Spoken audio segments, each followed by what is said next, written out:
savez, tout est possible. Les grandes puissances là, quand leurs intérêts sont en jeu, ils s'entendent. Ils peuvent peut-être s'entendre avec la Russie pour intervenir, pour mettre fin aux incursions du Génib, puisque si le Mali tombe, l'AES tombe, c'est leurs intérêts qui sont en jeu. Vous n'êtes pas sans savoir récemment quand l'AES a acté sa sortie de la Cour pénale internationale, Donald Trump l'a applaudi, il dit qu'il les soutient. Bon, ça peut procéder de ça. Et ou ça peut être encore un stratagème de ruse. Tout est possible avec ces Occidentaux. Moi, je pense qu'il a des intérêts au Niger, au Mali. Les Américains, depuis qu'ils ne bénéficient plus de l'uranium du Niger, eux et la France, si vous avez remarqué, en Europe, il y a une crise de l'énergie. Surtout avec la guerre qu'ils ont provoquée au Moyen-Orient. Presque aux États-Unis, ils ont plus d'une cinquantaine de centrales nucléaires qui tournent avec l'énergie nucléaire qui provenait de l'uranium du Niger. Bon, depuis que le Niger a coupé ses relations avec Orano, qui les ravitaille, et il n'arrive pas à avoir cette énergie. Et ça fait pas longtemps, elle a fait une offre, son représentant a sillonné les 3 pays, il cherche à renouer les relations diplomatiques et même militaires avec les pays de l'AES. Donc il n'est pas exclu pour une opération de charme qu'il puisse intervenir pour mettre fin aux institutions de Jenin. De toutes les façons, le Jenin est lié à Al-Qaïda. Al-Qaïda, c'est une création des États-Unis. S'ils veulent mettre fin à ça, ils peuvent cesser l'aide à Al-Qaïda et puis l'aide au Jenin. Pour les Américains, arrêter les institutions de Jenin, à mon avis, ça ne pose pas de problème. Bon, sauf si maintenant le contrôle de ces mouvements les échappe. Là aussi, c'est un autre problème. Si le contrôle du mouvement les échappe, le mouvement, effectivement, peut envisager à s'attaquer aux intérêts américains occidentaux dans toute la sous-région, ce qui est difficile, puisque c'est une fabrication des Occidentaux qu'ils ont fabriqué ces terroristes pour des raisons géostratégiques et géopolitiques internationales. Ils ne peuvent pas s'attaquer aux intérêts des Occidentaux.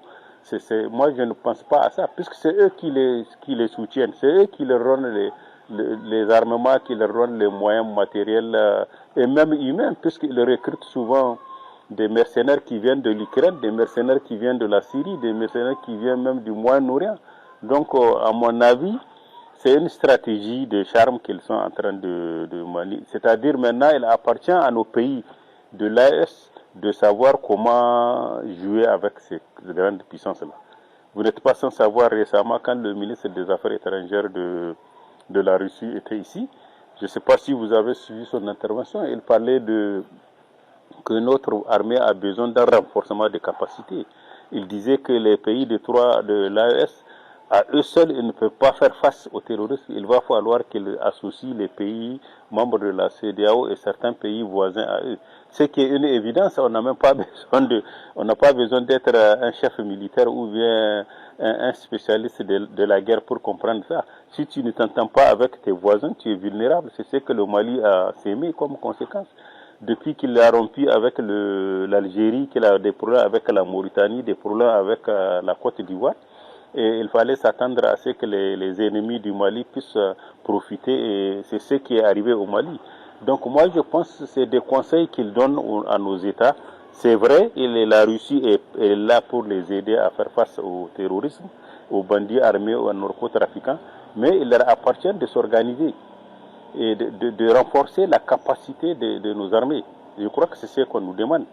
Donc, que le président Trump envisage d'intervenir au Mali, moi ça ne m'étonne pas, puisque lui il envisage de reprendre sa coopération avec les pays de l'AES. Il l'a dit clairement, et si vous avez suivi, les diplomates américains ont sillonné les capitales des pays membres de l'AES dans ce cadre-là. Donc ce n'est pas étonnant, sans que les intérêts américains soient en jeu, puisqu'ils envisagent de reprendre les relations diplomatiques militaires avec le Niger. Donc ils ne voulaient pas reprendre avec des pays un problème de sécurité. Ils voulaient peut-être régler ce problème par la force et puis renouer avec les pays de l'AES. Ils se sont aperçus qu'ils ne peuvent pas vivre sans ces pays de l'AES. C'était une erreur dès le départ d'être en conflit avec eux. Bon, ça dépend des objectifs qu'il s'est assigné à ses frappes. C'est vrai, s'il tape le Mali, ça sera la 8e frappe. Au Venezuela, c'est pour capturer le président qui est actuellement chez lui en prison. Il voulait même faire base sur le pétrole. Ça n'a pas été facile puisque les Vénézuéliens se sont préparés. Il a pris leur président, mais le pétrole n'est pas encore acquis. Avec le Nigeria, c'était une frappe du trop à l'œil. C'est-à-dire, au Nigeria aussi, c'est pour des raisons économiques. Il a voulu profiter pour saccager c'est ce que nous pensons. Il aurait profité pour saccager la raffinerie d'Angote qui les crée des problèmes. Puisque c'est une raffinerie, normalement en 2026, là, elle doit produire dans les 2000 barils par jour. Et c'est elle actuellement qui ravitaille certains pays européens en difficulté de carburant.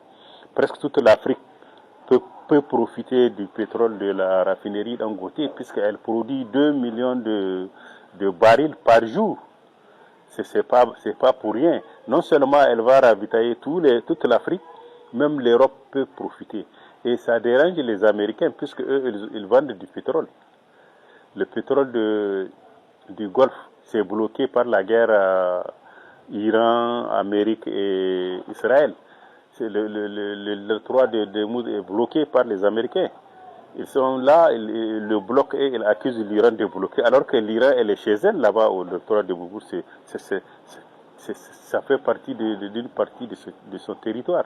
C'est eux qui bloquent, parce que c'est eux qui sont partis bloqués pour dire qu'il y a des problèmes. Il faut que l'Iran accepte certaines de leurs conditions. Or, l'Iran, ce n'est pas un petit pays à qui on peut dicter des conditions. Donc, vous voyez, le problème, c'est un problème économique. Les Américains vendent eux-mêmes du pétrole. Et chez eux, actuellement, ils ont des difficultés aussi par rapport au ravitaillement. Leur pétrole qu'ils produisent ne suffit pas. Donc, la France, elle, on n'en parle pas. Elle est carrément sinistrée par la crise économique. Même le budget n'arrive pas à élaborer. Ils vivent du jour au jour. Donc, quand vous prenez certains pays européens à qui la France vendait notre uranium à un prix préférentiel, tout ça, ils ont des difficultés.